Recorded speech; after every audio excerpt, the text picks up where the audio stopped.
Contohnya pada saat kemarin ada Presiden Jokowi menerima Raja Salman di Indonesia. Ya. Dia mendapatkan hadiah-hadiah berupa jam tangan kalau nggak salah atau apa yang Ya ya bentuknya ya ya ya, fantastis. tahu tahu tahu. Itu Heeh. diberikan waktu 30 hari untuk pejabat itu mengembalikan gratifikasi itu ke KPK. Termasuk ini, apa, bass Metallica ke Iya. Jokowi.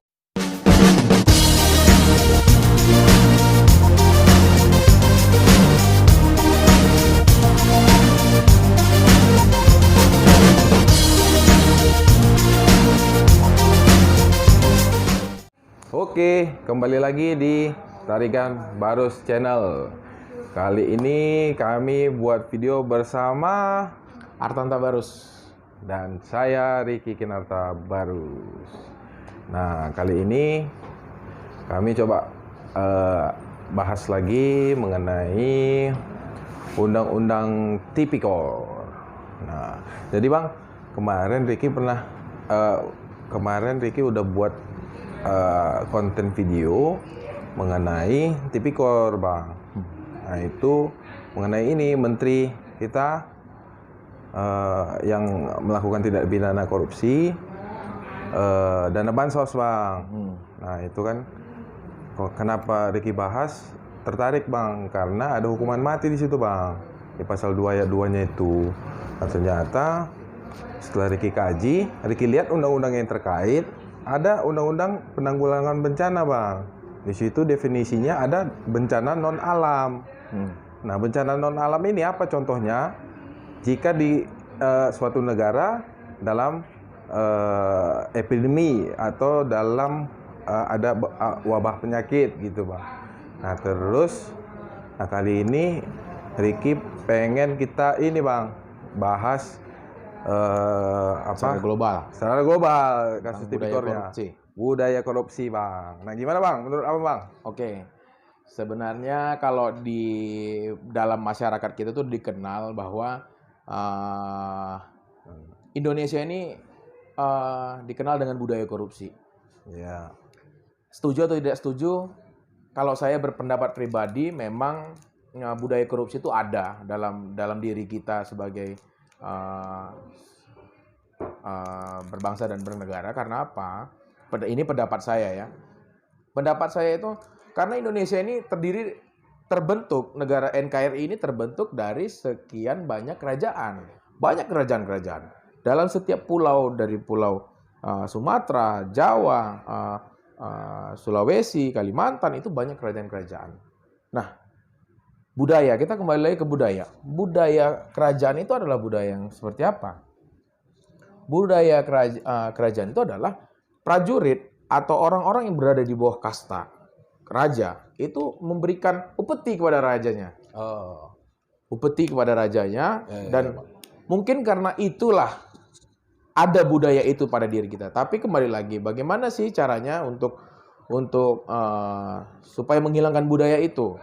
Nah, itu tugas pemerintah untuk merangsang kita sebagai rakyat, sebagai masyarakat, agar kita tidak korupsi. Dan itu bisa dirangsang kembali lagi ke diri kita masing-masing. Misalnya, contohnya, seseorang diangkat sebagai pejabat, dia ada sumpah jabatan. Dia harus memegang teguh sumpah jabatannya. Betul. Yang kedua, dalam kehidupan bersosialisasinya di rumahnya, dia harus mengajarkan juga kepada anak-anaknya, hei kamu. Karena banyak sekali keadaan-keadaan yang sekarang kita lihat, bapaknya masih pakai iPhone 7, anaknya udah pakai iPhone 11.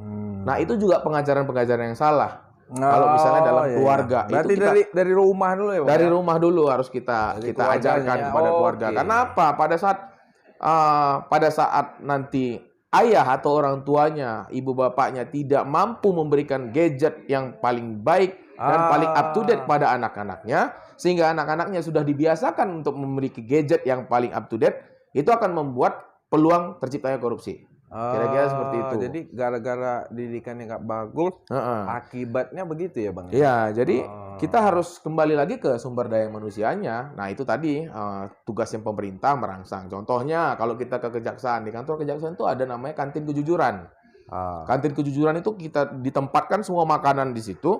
Kita ambil, kita bayar sendiri. Nggak ada kasirnya. Nggak ada. Oke. Nggak ada. Nah, hanya keranjang saja untuk kita nyemplungin duit. Berapa yang kita ambil, itulah slide-nya kita bayar. Untuk Itu melatih merangsang. ya? Itu merangsang orang untuk menjujur. Karena sesuai dengan moto KPK juga berani jujur itu hebat. Tapi kita sekarang nyatanya tidak berani jujur. Hidup kita tidak apa adanya. Kita selalu membuat-buat hidup kita biar kelihatan hebat. Apalagi ada sosial media. Biar kelihatan mewah. Biar kelihatan ini. Padahal di dalamnya semuanya hancur lebur gitu. Kalau tidak ada orang-orang seperti itu, maka di Indonesia ini tidak ada juga namanya sewa-sewa barang-barang mewah. Contohnya ada kita lihat sewa tas mewah, sewa ini mewah, jam mewah. Itu semuanya ada penyewaannya. Mobil mewah ya, Mewain mobil mewah pun ada penyewaannya. Jadi kesadaran-kesadaran masyarakat itu yang harus dirangsang dan kita harus mempersiapkan sumber daya manusia kita sendiri. Nah, bagaimana kita menyiapkannya itu tadi kita mulai lagi dari keluarga, kita ikutin aturan-aturan pemerintah dan kita jalankan sesuai dengan kehidupan kita ya. Kita hidup apa adanya saja. Iya, sepakat Riki sama itu, Bang. Riki juga sempat berpikiran mau kayak gimana pun dibuat aturannya, mau sebagus apapun aturannya, balik lagi ke situ kan. Karena gini, dalam balik lagi ke individunya kan. Iya, balik lagi ke individunya. Tapi masyarakat kan banyak yang nggak tahu. Sebenarnya undang-undang Tipikor ini itu udah undang-undang yang paling maksimal dan sangat baik menurut kita semua ya. Karena apa? Orang yang menghasilkan uang dari tindak pidana korupsi itu akan bisa dikenakan TPPU namanya, tindak pidana pencucian uang.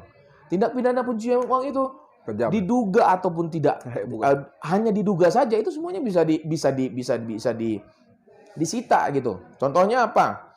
Saya nikah tahun 2014, saya jadi pejabat tahun 2018, 2019 saya terkena TPPU, objek. Dan 2018 saya menjabat itu, 2019 saya terkena TPPU, padahal saya baru menjadi pejabat 2018, cincin kawin pun bisa disita. Nah, itulah kejam TPPU ya. Nah, tindak pidana korupsi ini itu semuanya TPPU juga memayungi tindak pidana korupsi ini. Jadi hasil tindak pidana korupsi itu bisa di TPPU-kan. Nah, tindak tegas ya Bang ya. Nah, TPPU, dan sudah kita lihat kan pejabat-pejabat kita banyak yang kena TPPU dan mereka juga ada yang stres dengan keadaan seperti itu. Kenapa saya harus disita aset saya dari awal, dari saya muda padahal saya baru jadi menjabat baru 3 tahun gitu. Nah, tapi kesadaran-kesadaran itu yang harus di blow up gitu ke masyarakat. Dan kita tahu juga dalam putusan tindak pidana korupsi ada namanya uang denda dan uang pengganti. Uang denda dan uang pengganti itu harus juga dibayarkan oleh si terpidana ini untuk dia mendapatkan hak-haknya. Contohnya apa? Dia mendapatkan remisi, dia harus bayar dulu UP dan dendanya tadi. Nah, jadi itu sebenarnya dari semua tindak pidana peradilan korupsi ini itu banyak negara banyak mendapatkan pemasukan di luar pajak kepada negara. Nah, itu sebenarnya sudah baik, tapi ya sistem gimana kita merangsang sumber daya manusianya ini supaya tidak korupsi lagi, tidak ada lagi perilaku korupsi itu dilakukan di mana-mana gitu. Kira-kira seperti itu sih. Terus Bang, gitu. Ini juga nih Bang. Riki pernah baca tuh pasal di Undang-Undang Tipikor. Ya. Walaupun si pelaku tindak pidana korupsi ini mengembalikan uang kerugian negara, tetap ditindak pidana. Ya, karena ya kan Bang, itu punya pasalnya. Jadi Riki pikir, wah kalau begini pasalnya, para koruptor itu ya udah ambil aja uangnya dia kabur. Gimana Bang? Menurut Abang? Bukan gitu. Jadi gini, pendapat Abang begini. Pada saat kita menerima gratifikasi, contohnya Contohnya pada saat kemarin ada Presiden Jokowi menerima Raja Salman di Indonesia. Ya. Dia mendapatkan hadiah-hadiah berupa jam tangan kalau nggak salah atau apa yang bentuknya fantastis. Itu diberikan waktu 30 hari untuk pejabat itu mengembalikan gratifikasi itu ke KPK. Termasuk ini bas Metallica ke Jokowi. Bas Metallica kepada Pak Jokowi juga dikembalikan ke KPK. Jadi dikasih waktu sadar 30 hari untuk para pejabat ini untuk mengembalikan ke KPK. Tapi kalau misalnya lewat 30 hari dan dia sudah mengetahui bahwa itu adalah barang berharga dan tidak mengembalikan, maka unsur gratifikasi itu akan terpenuhi. Kira-kira kan gitu. Tapi kalau misalnya pertanyaan Riki tadi, barang-barang ataupun uang yang sudah kita terima sudah kita kembalikan kembali ke KPK atau ke pejabat yang berwenang instansi yang berwenang, tapi masih diproses. Ya. Karena Gimana, apa? Bang, menurut Abang? Karena barang-barang bukti yang kita kembalikan itu tidak menghapus pidana kita. Iya ya. Itu saja sih kuncinya kan, karena apapun katanya kita mendapatkan uang misalnya 1 miliar, terus kita pada saat sudah ketahuan oleh lembaga yang berwenang, instansi yang berwenang, kita kembalikan. Lah, tindakan kita itu kan sudah Tetap ada, ya, sudah ada unsurnya itu Iya, gitu. iya. Terus Jadi, Bang, nah, Amerika ditanyain, contoh kasus bas Metallica jam Oh. itu diserahkan ke KPK. Kemana itu barang? Kemana tuh barang? Apa jadi barang? Oke. Oke. Oh. Oke. Gimana lagi nanya lu ya? Ya. Nah, Bang, tadi kan kita bahas. 3, 2, 1, sini dulu. Oke. Nah, Bang, tadi kan kita bahas tuh apa barang-barang gratifikasi kayak yang bas Metallica dulu dikasih Ya. ke Jokowi. Ya. Ternyata Jokowi sebelum 30 hari serahkan ke KPK. Ya. Nah, itu ntar kemana tuh Bang larinya barangnya? Nah, nanti itu akan diambil, disita, namanya sita negara ya. Ya. Sita negara disita oleh negara dan itu akan dilelang, uangnya itu akan menjadi pemasukan negara di luar pajak. Oke. Gitu. Jadi barang-barang itu semua, bahkan termasuk barang-barang yang diputus pidana yang disita oleh negara, ya. itu akan dilelang dan uangnya itu akan menjadi pemasukan bagi negara. Bagi negara kita ya, Bang ya. Gitu, iya. Nah, terus Bang, ini. Apa namanya? Ini kan kita negara kan, Bang. Nah, terus apa mungkin karena ekonomi negara kita ini menjadi penyebab banyaknya orang berkorupsi. Contoh misalnya Bang, Contoh. pejabat-pejabat kita, pejabat KPK misalnya kan, penyidiknya, kan gajinya itu pasti di atas kan Bang? Ya. Di atas penegak hukum yang lain kan? Hmm. Apakah itu salah satu cara untuk memberantas korupsi atau gimana Bang menurut Abang? Udah bener belum itu cara seperti itu? Naikkan gaji gitu. Misalnya menaikkan gaji, Ah. contohnya gaji PNS, ASN atau pejabat publik itu dinaikkan, itu oke meminimalisir korupsi. Tapi banyak sekali faktor-faktor X lain. Contohnya Oke, seperti oke. ini. Contohnya seperti ini. Saya sebagai pejabat, saya sebagai kepala daerah, tiba-tiba keluarga saya datang, misalnya ponakan kita datang, saya mau kerja dong jadi PNS apa segala macam. Percuma saya punya om bupati atau wali kota gitu. Oh, udah digituin dulu Nah, dia ya. Nah, Ya, terus ya. orang datang meminta sumbangan kepada kita.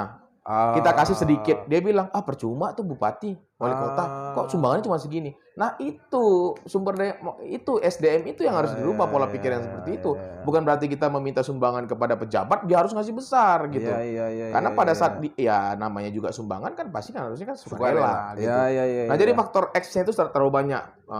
Banyak dari kali. budaya, dari Iya, keluarga, dari mana-mana itu akan datang pada saat kita menjabat sebagai suatu pejabat.